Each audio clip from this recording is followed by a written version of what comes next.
Start with the broad strokes. The most effective innovation leaders aren't just big-picture thinkers who chart a course for the future. By reducing obstacles and allowing individuals to board the same boat in the direction of that future, they also help people get through their problems. Because each innovation program should be rooted in an organization-wide strategy, let's start there. Without a concrete business case and only a vision, innovation isn't possible. Create a strategy that will inspire everyone to move in the same direction. Many innovators, particularly those who append their businesses, are not the best executors, and in some instances, if they have the appropriate people on the job, they don't even have to be. To achieve these aims, teamwork and co-creation are crucial, just as it is to give individuals the necessary knowledge and the authority to take decisive action. Elon Musk's master plans from 2006 and 2016 and the one for 2022, which will be published soon, are a high-level plan that serves as a fantastic illustration of how innovators create clear, ambitious goals. These plans were crucial to Tesla's success because they provided a clear course for the future and showed how they would accomplish their goal of expediting the global transition to renewable energy. A plan is more than just an ambitious declaration. Individuals need to be motivated and believe their work can alter the world. Despite this, an ambitious project must be somewhat adaptable to account for alternative implementation methods. These master plans' ingenuity comes in their simplicity, making them simple to comprehend and remember. They capture the overall picture while allowing the team to choose the most effective approach to achieving them. Leaders must develop internal talent and assemble innovative teams to accomplish these lofty objectives. If you can't buy it, you must build it, much like with invention. The topic of winning talent acquisition tactics is outside the purview of this essay. However, it should be emphasized that existing talent should be nurtured, and the capacity for innovation should be developed through learning opportunities, talent development initiatives, and a good work environment. It all depends on how employees are encouraged to innovate, which might come from different parts of the firm.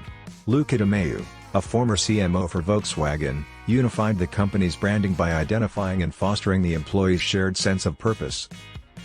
Organizations can enhance the capabilities of current teams by using internal scouting techniques. He did this by enlisting staff members to develop a consolidated brand. For instance, one brainstorming session was set up as a design lab where participants from all departments and areas of expertise could prototype, test, evaluate, and publicly discuss ideas. The wealth of knowledge within a business can be unlocked by including employees in innovative activities.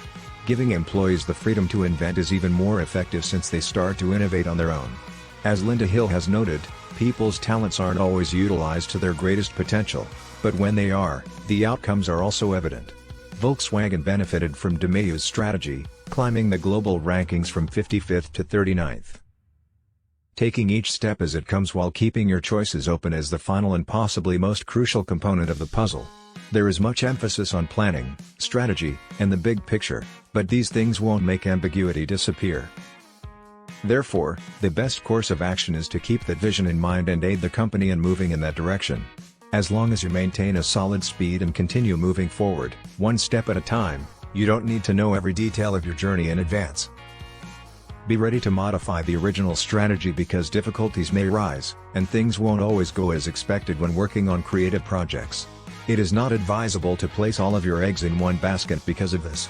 John Carter says that you need two interconnected systems to choose and develop the best products or ideas. A yearly, organized process for portfolio planning that is connected to budgeting, and a constant, flexible portfolio management procedure.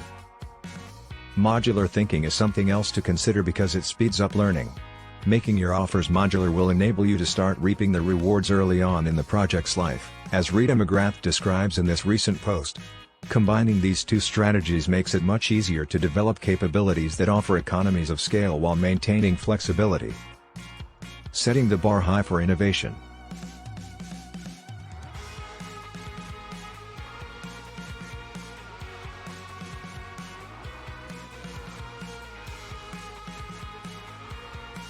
Because systemic innovation doesn't depend on a single person, we didn't focus on the individual success stories of leaders in the part that follows. Instead, we'll demonstrate at a higher level how the firm could make innovation a daily habit thanks to leadership models.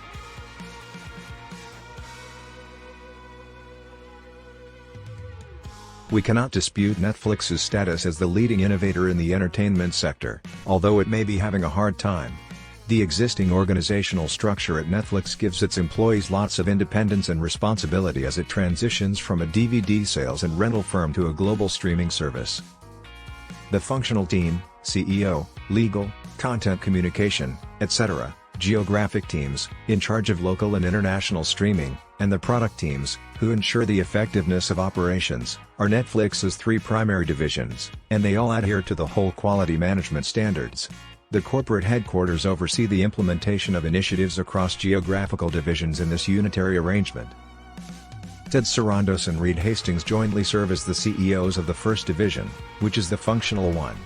They have regular meetings with the general counsel, the R staff, and the team of Netflix veterans. The E staff group, which consists of executives in charge of various corporate teams, comes next.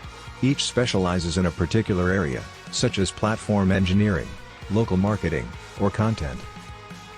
Below the vice presidents, a group of directors meet to discuss the state of the business at the moment. The Netflix organization is flat, which fosters a culture of autonomy, transparency, high effectiveness, and adaptability. This leadership style was developed based on the company's desire to stay ahead of the curve by making quick judgments.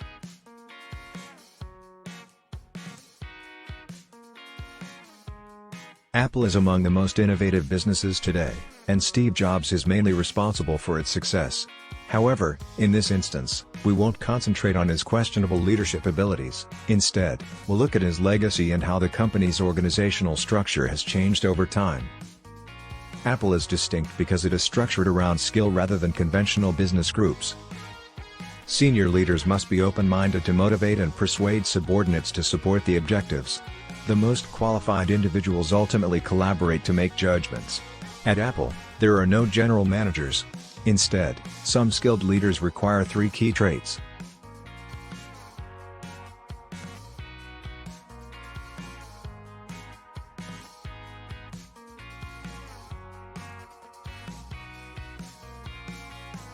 Training an expert to become a manager is more straightforward than training a manager to become an expert.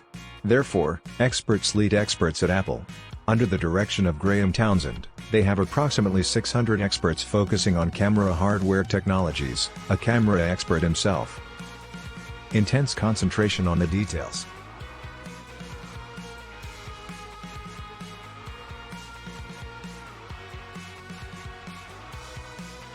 In Apple's example, leaders should be able to push, probe, and smell an issue and recognize which case is crucial and where to spend attention.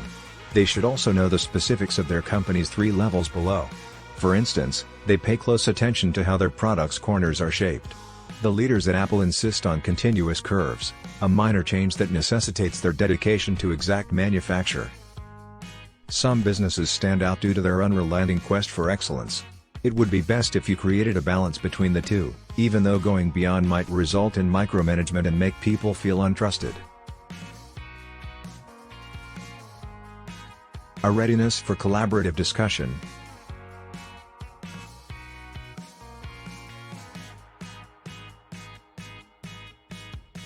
With so many specialist teams involved, there must be a lot of discussion and argument.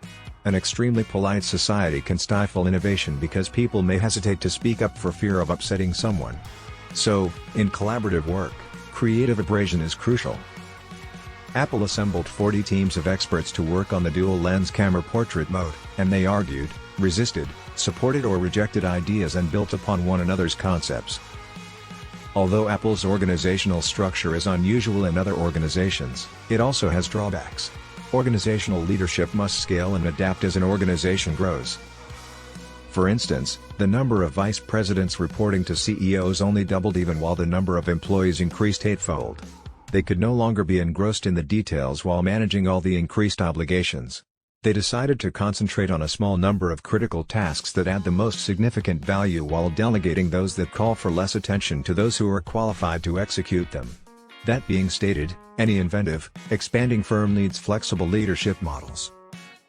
Conclusion.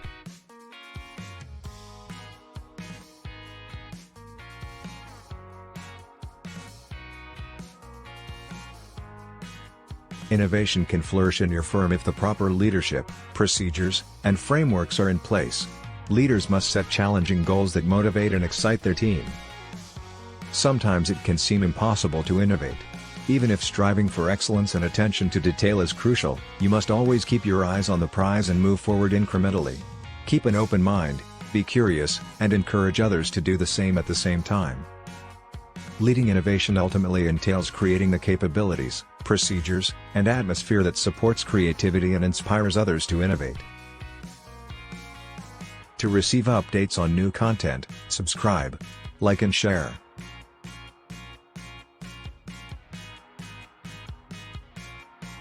ASUED Consultancy.